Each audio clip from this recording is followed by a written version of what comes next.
Guys, this is Ruben Dua from the Dubb Podcast Connection Loop. And today I'm so psyched to have Kiko on the line with me because we're going to get into a topic that more people need to talk about in business, which is just spirituality in general and how it relates to relationships with ourselves, with our colleagues, with our partners, even with our family. So if we could start with a short bio on you, and let's get into the topic. Sure, man. Thanks for having me. What's going on, everybody? Peace and blessings and love. And so a short bio of Kiko. I'll just say LA native. Never wanted to be in the entertainment industry. Ended up being in it. Overcame my stage fright. Walked away from it. And that's where I really got into a divine relationship with myself through meditation, Kundalini yoga. And that's when I ended up actually going on my path. And we launched a school, and we help men, and we help people with their relation with self, with love relations, and really just how to hook in. And once you hook into you, like my own infamous saying is, once you have you have everything. So that's where we come from with everything. And as long as everything is aligned with that, we're good to go. There it is, man. So what is that process like to really create that relationship with oneself? How do we break down that barrier? Yeah. To really connect. And, ultimately, what is it about? Maybe it's about self-love, self-realization, and then projecting that with an alignment to purpose to ultimately spread love out into the world. But take me through that process of how we can really connect on an internal level. Wow. Well, obviously the process is going to be different for everybody. Mm-hmm. For me, it was a 35-year-long process. I was in the dark and lost for 35 years, which was very strategic on my soul's behalf. That was very intentional. I wanted out of the tools so then I could then, teach other people. If I just had like a profound breakthrough, then I wouldn't have had the actual gifts along the way of all the struggles of understanding where people can get stuck at. So I could actually assist them and support them on how to overcome particular challenges. So that was my process, like 35 years, being lost in the dark, being afraid, not having my voice, living in fear, thinking I'm shy, being egotistical, going for the money, living the fast life, going for the women and drinking and really living in an external focused way, in an unbalanced external focused way, not paying enough attention to, the me inside, the self inside this body. Some people, it's not going to be 35 years. Some people, whatever it is, I think whatever your process is, I think at the core of it, one has to have some sort of knowingness or desire that there's got to be something more than this and what I'm experiencing.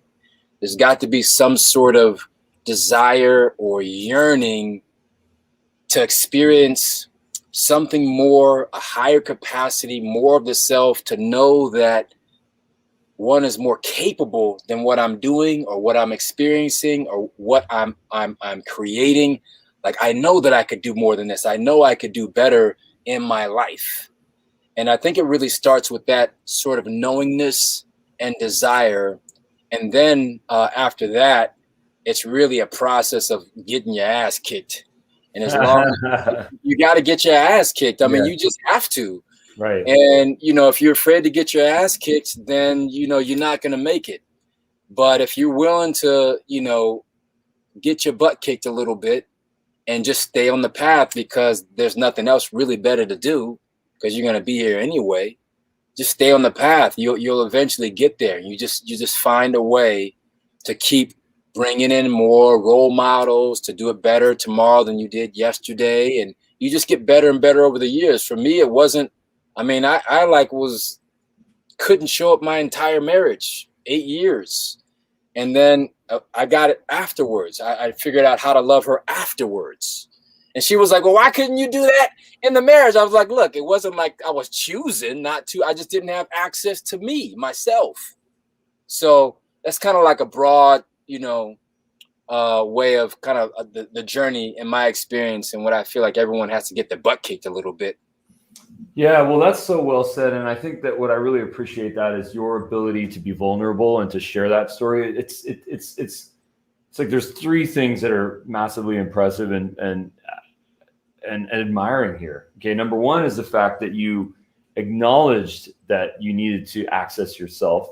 Number two is to make the choice to actually go and do the work, the spiritual work, that hard work to actually tap within and overcome some of those barriers, those challenging things, putting fear aside, putting ego aside, and really getting to thyself within. And then number three is sharing it, like actually having the courage to tell people, you know what, I was here and I was there, and then I went here because of this, and now I'm here and I'm ready to share that story, because that 3-step process is really what helps other people to go through the own journey themselves, so that they can understand that this person started here, went here, and ended up there, and I need to do that same spiritual journey. So huge shout out to you for going through that and sharing it.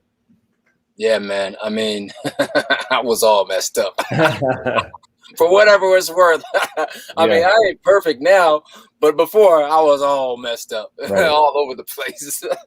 Yeah, man. Well, you know what? How important is it to thank the people that kicked our asses, to thank the times that were the toughest in our lives, to thank some of the most challenging situations that we've ever been through, because at the end of the day, that's what creates us. That's what shapes us as human beings. It's the challenge. If you want to have a cush life, ladies and gentlemen, if you want to have no problems, if you want to have no breakups and no failures and no bankruptcies and no just ultimate disappointments, you're not going to be a very interesting person, and you're going to be bored. You're going to be bored.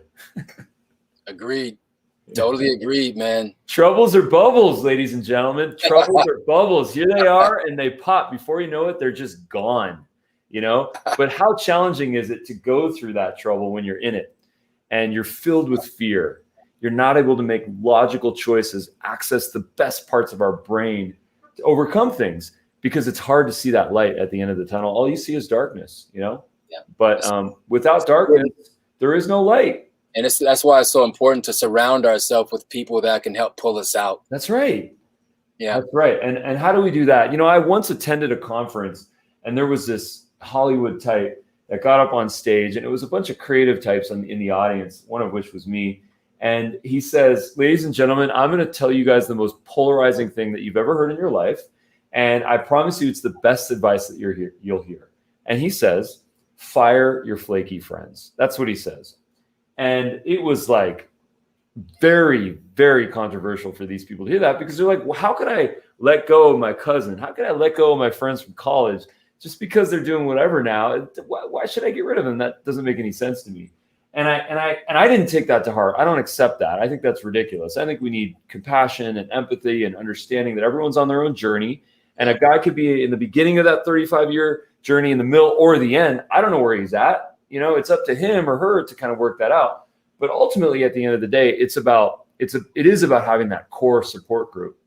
Yeah, I think it's so interesting you bring that up, because I think one of my former friends went to that seminar and then fired me. My wife at the time, because that's exactly what happened with us. I guess we weren't as successful at that time that he was trying to surround himself with. Right. And we didn't make the grade, and he cut us off.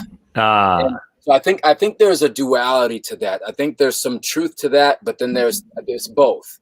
So I think it's two things. It is true in the sense of if we think of it as like circles, right? I learned this very great concept from one of my friends. Okay, the closest circle, the one that's in most proximity to you, that's your A circle. Then you got your B circle, C, D, and E, right? So sometimes we have people in the wrong position. Sometimes we have people in the A circle, like the ones that the guy was talking about, like our close friends that are flaky. Sometimes we have them too close. I do agree with that. They shouldn't be, if they're not producing certain types of the life or giving the energy, like how we're trying to create, that's going to directly work against what we're trying to create. So maybe they shouldn't be in the A circle. Maybe they need to be in the B or C circle. You see what I'm saying? And I've had to do that myself with certain friends. Like, I didn't cut them off completely, but I realized that I couldn't behave as if and put him so close to me when, because he was, you know, and for me was toxic and destructive towards me. And I needed to move and create some boundaries. Now, I didn't totally get him out of my life, but I did move him out to that C circle from the A circle. So he's still in my life, but you know, I think it's a fine line. It's not black or white, cutting people out altogether, you know, but people need to be positioned correctly, and vice versa. I'm sure that we will be positioned in other people's lives properly as well too. Yeah, that's it. You know, having a connection to ourselves allows us to have better relationships with other people on the outside, personal, professional. You know, what are some of the ways that you might guide us on creating better business relationships? You know, whether it's the people that we're working with, the people that work for us, the people whom we work for, our clients, you know, that there's a circle of the people that we're working with, depending on the capacity. And guide us a little bit on how we can overall improve our relationships with our business folks. I think it's pretty simple. It's pretty simple, and it all boils down to the same thing. I mean, you just have to have some pretty tough love energy for yourself. Your bubble of self-love, your bubble of your aura just needs to be clean and powerful. That's just your own discipline, your own practice. You see what I'm saying? Your own, whatever you do, it always boils down to our own practice with ourselves. How are we treating ourselves? What's our daily discipline of our own spiritual practice? How we're holding ourselves accountable? Because it's like, I see it like in your own radiance, how you're vibrating, the colors of your aura, no matter if you're in a business relationship or in a love relationship, or passing by, you know, some homeless person on the street, or the cashier in grocery outlet. My favorite store, actually, by the way. Your radiance, your aura is going to be effective no matter where you go. And you are going to be aligned and being yourself no matter where you are. So you're going to be the best version of yourself if you're just doing the work. So you'll know how to show up in a business relationship or a love relationship, because it's all going to come from the same center point. You're not going to be a different person in business. And this is a switch for some people. Actually, this could be a you know, rubbing against them. I don't believe that we're a different person in business than we are in a love relationship. I think it all spawns from that same center place, that same knowing thyself. As long as we know thyself, we're gonna. Now, here's the thing: we adapt to different situations. Who I am, I'm not like I'm not this body, this person. I switch clothes, I switch person. Sometimes I get real excited, sometimes I get real deep, sometimes I'm silly, sometimes I'm loving, whatever. You see what I'm saying? The truest nature of who I am is not my personality. It's not this body, this Kiko person that you're seeing. I'm the energy that is not one way or another. In my purest essence, I don't have all of these conditions, all these ways of being. I'm basically, if you just look at us, I think the spiritual being that we are is a neutral being. And when we get back to that, we can adapt to any situation in any way that we want, because it's all of us. We can adapt to anything because we have everything within us. So if we need to be more, let's say, penetrative and direct in a business relationship coming from the self, we'll know how to actually do that properly. If I need to be more receptive in a loving relationship with, say, my daughter, then I need to know I need to pull back a little bit more, and I'm not going to be like this. But it's all coming from the same neutral place. You just know how to adapt and how to be flexible to adapt to each and every situation. That's what I feel is the real work, getting back to that place of home. Now you have a post on Instagram, which I really appreciate. And in this post, it says, "I apologize. I am wrong. Oh, I need support. I am a man." Okay. And this message is I think one of the most important messages for men to read and to internalize, because number one, a lot of men don't apologize. Okay. Number two, a lot of men don't accept the fact that they're wrong sometimes. Number three is a lot of men don't admit the fact that they need support. I remember seeing a billboard once that was so hilarious, and it resonated on so many levels. And it said, every year, some million amount of men die from stubbornness. Because when the doctor says you don't have enough iron in your diet, or you need some vitamin D, or you need to stretch or do some cardio, you say, "Nah, I'm good." And then as a result, they get unhealthy. And I think that the reason why I really appreciate your sharing this is because it's rooted in vulnerability. And I think that vulnerability is where the progress happens. Because if we're willing to accept the fact that we need to work on ourselves, just like everyone else does, that's when we can receive light, when we can receive support, and then ultimately evolve. Talk me through that process. What were you feeling in that moment? What can you share with us on this topic? Well, I'm gonna give everything to that one to you right now. So this one is like, I struggled with most of my life. I didn't feel like a man. I felt very inadequate, low self-esteem, insecure. I just never felt like a man. I could identify who I felt, oh, that's a man over there. He's in his like man power, let's just say. But I never felt it myself. And so a lot of my work now has led me to, I've had to build myself up as a man. Like, I didn't have role models. I didn't have a holistic role model. I didn't have one man that was close to me, that man that I was trying to become in the future, that really spoke to me. So, and so a lot of my work now is actually in working with men, and actually what it takes for us to really evolve into the type of man that's going to lead us forward. Now I'll just say there's three types of men.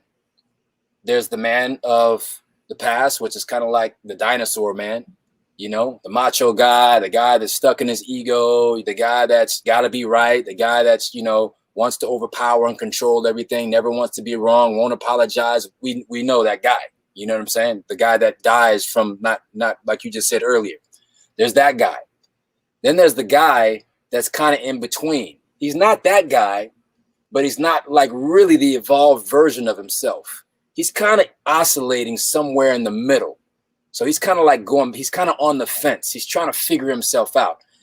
A guy can be in this process for his entire life, or he can actually pass through this process. I passed through that process. Thank God. You got to fight your way through the process. I call that like stage 2 of reaching your healthy masculinity. Then there's that third type of guy, the one that is passing, that has passed through that door of where he's let go of his ego. He's gone through that phase of being that sort of chrysalis. So he's not the caterpillar. He's not in the chrysalis phase, but he's become his own butterfly.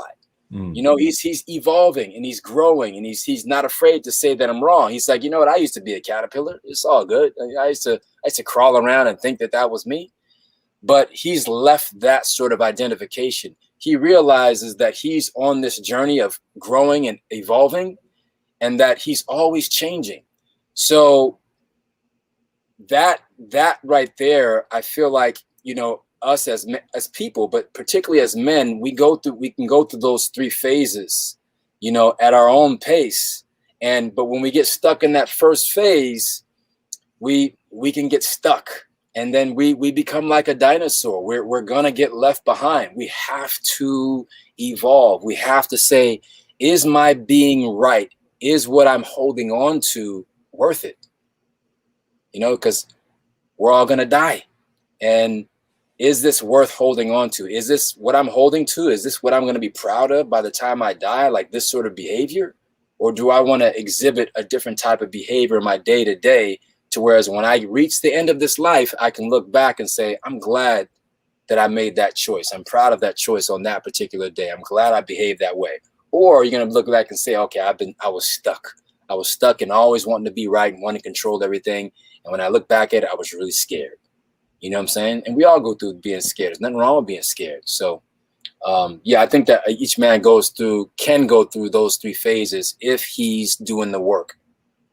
Doing the work is key. Yeah. And why do we find ourselves so protective of our egos, so protective of our choices, not wanting to admit failure, not wanting to admit mistakes? Where does that come from? In my opinion, it probably comes from a place where you were hit with trauma. You were hit with trauma where someone was saying, you're wrong. You're not doing it right. Yeah. This is the right way to do it. You got to be better, not good enough. And you start to believe that stuff. Yeah. And let's just take a moment right now to think about those people in our lives. And that could be from the age 3 all the way to the age 53, 103. Doesn't matter. Those people exist in our lives. And the ultimate paradox is that we have to be grateful to those people. And we also have to realize that those people messed us up a little bit. They gave us trauma, and that paradox it's honestly one of the hardest things to do. It's to say, thank you for pushing me and shoving me and doing what you did to me, because it made me stronger and it made me realize that I needed to evolve and become stronger and smarter and better and sweeter and kinder and more empathetic. But at the same time, I realized it was trauma, and that takes time. Yeah. I think that what you're talking about is definitely high level. To say it is one thing, to really demonstrate it and walk it and practice it is a whole different ball game. But I think that is the path. I've thought of what we're talking about. Like my hardest relationship was my relationship with my dad. And it was horrible for like over 30 years. But I got to that place, like what you're saying. And I think what can make it hard, at the same time make it easier. It'll make it harder if we really identify with this body. Like, you hurt me, I'm identifying as this body. You hurt me, this mind. You actually hurt me, right? But I think the more that we identify with us as a divine being, the spiritual element within this body that's running this body, then there's a sort of separation that happens. We realize that our soul, our spirit needed certain things and came here for certain challenges. Like, I know that we put challenges in front of us. Like, I chose the type of dad that I chose. Like, I know why. I know exactly. I've thought lots about this. Like, my dad is a general contractor, and basically I just wanted my dad, who I chose, just to teach me how to survive. I was like, don't teach me how to thrive. Just teach me the basics of surviving, right? And he is a builder, right? He knows how to build, but he builds physical things. So I wanted at least those two elements, because I wanted to learn the skill of building, because I'm not building houses or buildings like he is. I'm building people. I'm helping rebuild people and things, but there's a process of building things. There's a discipline to building. So I wanted to learn that skill, but I just wanted him to teach me how to survive. So I chose my dad. And like you said, there was a lot of things that happens, a lot of trauma that happens, but I'm very grateful for that. And that what I got from my dad, And I think when we can actually transition to that and like really see that, yeah, you know what? Let me look at why I would have chosen this type of person for my soul to come and be in proximity to this person. It'll raise our vibration. It'll expand our perspective. It'll make it easier for us. Nice. And that's exactly what you do. I mean, in your Instagram profile, your title is Men's Evolution Coach, which is so, so important, because how many leaders are out there? How many dudes are out there, you know, that need to go through this process and that are just living this kind of aesthetically stimulating and satisfying life, but on any type of visceral or deep level, they're just missing out. And that parlays itself in relationships, in true success, and ultimately in happiness. So where can people learn more about you? Where can people listen to you? Where can people see you? Give me kind of where you're at online. I mean, you got it right there, man. Instagram, you can, if someone wants to check out some things, it's right there. You can DM me. I do some coaching, very small like client base, because I have other projects that I'm working on. And then we also have our school, Ma'at University. Like we have a school that we created. There you go. We have a school that we created, and we have other teachers that help to teach other skills, other arts, other things that I don't specialize in. But what I love is I love learning. I love holding the space for transformation for other people and helping people to evolve. And I can't teach everybody everything, but I can contribute a little bit. But I love bringing in other people that knows things that I don't. And I get to learn. Like we have that first thing was a cryptocurrency course that's coming up this Saturday. My best friend since I was 9 years old is teaching that course. I don't know about all that stuff like how he does. He's the financial guy. And so we have different people teaching different things. So that's our school, maatuniversity.co. And I would say just Instagram and Ma'at University are the best places to get in contact with me. Nice. And I'll be sharing some of these URLs in the show notes.